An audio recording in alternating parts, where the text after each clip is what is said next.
Okay, Assalamu alaikum. We are in Palmer's Green Mosque, and we are with Professor Haleem and Yasir Sheikh, as a trustee of the mosque, and I think his father is the president of the mosque. That's right. So this is a humble trustee. Humble trustee. And talking about the sign, we have put it's a public Qur'an campaign, and we put the sign outside the mosque, and here we just talk a bit about the public Qur'an campaign and how people have reacted. The sign's been up now a couple of weeks. A bit longer than that. It's been, Just slightly more than 2 weeks. Yes, about 2-3 weeks. So tell us, how's been the reaction to this sign? Alhamdulillah, it's been very positive. Obviously, we have the congregation that visits on a daily basis. They come by, and because it's in such a prominent location, everyone who drives in or even walks in sees that sign at eye level. So it's a beautiful verse that's there, and it's something that everyone can sort of capitalize on. And it's applicable not just to Muslims, it's applicable to the whole of humanity as well. And the other beautiful location that we've got over there is during the weekdays we've got a lot of backed up traffic on that road there. So cars waiting in traffic to get onto the North Circular, they see this sign in a very prominent location, and they're facing in the direction of the sign as well. And it's just a gentle reminder about being kind to your family and your parents and speaking nicely to everyone as well. So yeah, very, very positive. So it's a very good reaction. We had Professor Haleem is a professor. For those who don't know him, I'm sure you'll find out he's a professor of. If you look up a Quran on Amazon, you'll find his translation of the Quran is the top seller, and he's helping us. He approves all our translations. And so we worked together a little bit on the translation of this particular verse, which was chosen by your mosque manager, actually. I don't know whether someone told him or he came up with the verse, and then we kind of took the standard translation and kind of finessed it a little bit to make it easy. We try and make it very easy to read, very quick to read, no long Latinized words. That's right. So, for example, translate an-nas as mankind.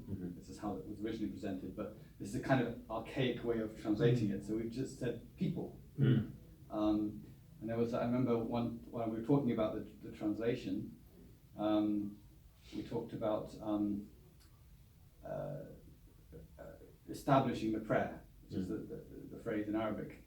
And you said, keep up. Can we say keep up the prayer? Which is actually a wonderful translation, because it actually has that literal meaning, doesn't it? So we bring in all this sort of expertise in this. And must also mention your wife, my mother, it's declared a relationship here, my stepfather, and she's she's done she helps as well with kind of she has deep understanding of English and so on, and whether we should say give in charity or give to charity, and we have a question about that, and we changed it, we kept it as in rather than to, for a specific reason. So we go into these in great detail to make sure that the translation is as good as we can possibly get it. So, how do you, would you like to say any comments about that? I think the idea of the public Quran is a very clever idea. The man always, or nearly always, comes with clever, useful ideas like this, because, I mean, to put something outside the mosque, very short, concise, easy to read, quick to read, which captures some of the spirit of Islam, to show to people whether they are Muslims or non-Muslim, instead of just seeing the walls of the building and the dome, you have something useful like this. Well, even the word Qur'an itself means a proclamation. Yeah. You know, and we're not proclaiming it. So this is proclaiming it. And there's another lovely, I love puns. My children will complain about my puns. But you can say, have you seen the signs? I mean, the ayat means the signs. So it's a kind of, it is the public Quran trust giving the ayat of the Quran, the signs of the Quran. Signs, yes. And we're literally putting out signs of the Quran in two ways, with two meanings. Sometimes puns are nice because they have truth in multi-dimensions. Yes. Language being easy to understand and quick to read, and the sense also makes something useful to anybody who reads, whether they are believers or not. I'll give you an example of this, very interesting. we were just about to finalize the wording of it, and we were saying the last phrase is be good to relatives and orphans and al-masakin and miskin, right? And this means we translated that as needy. And I read this to my young son, who's 10, 11 years old at the time, and he said, "What does needy mean?" Because it's not a word we use in conversation. So I said, "Okay, yeah, that's right. So it's kind of an archaic word. So let's say, how about the poor?" And I said, "Yeah, I understand that." So it just even so that my 10-year-old son can understand it. Yes. We don't use archaic words because it's very easy to fall into use of archaic and if you look at Yusuf Ali's translation, for example, it's got a lot of archaisms, which is very hard for people to understand when they're new to, when they see it for the first time. Although I myself tried hard to use words which everybody understands now, but I benefit from discussions like this. Because I benefit from my 10-year-old son can tell me. Yeah. It's not obvious to him straight away. We want it to be obvious straight away. That's right. Yeah. And the most important thing is just the simplicity as well.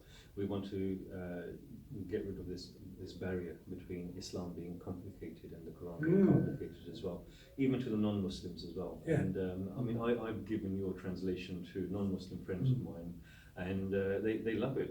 People who are into reading, they can read it like a book, and they have benefit from it. Although one of them, most recent example, is a Buddhist, very open, grew up as a Catholic, converted to Buddhism as well, and is very intrigued reading the Quran. So every so often he comes up to me and says, "Oh, just wants a bit of whatever a man like this says Yeah. would be very useful to me, because we need to see what other people who are not so much involved in the Quran day and night like myself tell us.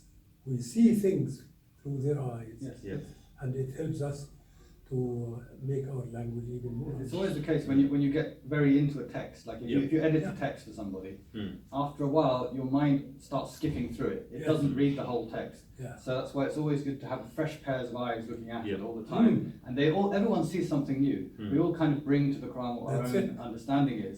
And it interacts with us all the time. So we're always, it's every time you read it, it's something else. Every time I read and study a verse or a surah, I didn't see that before. Oh, that's amazing. Yeah, and that's the Quran is like that. It's got layers and layers of depths of meaning, and we could talk about it forever. But this is enough for now, I think, inshallah. So thank you for watching, and make dua for us, and you can donate. We'll give you details in a moment. Thank you very much. Very nice indeed. Yes.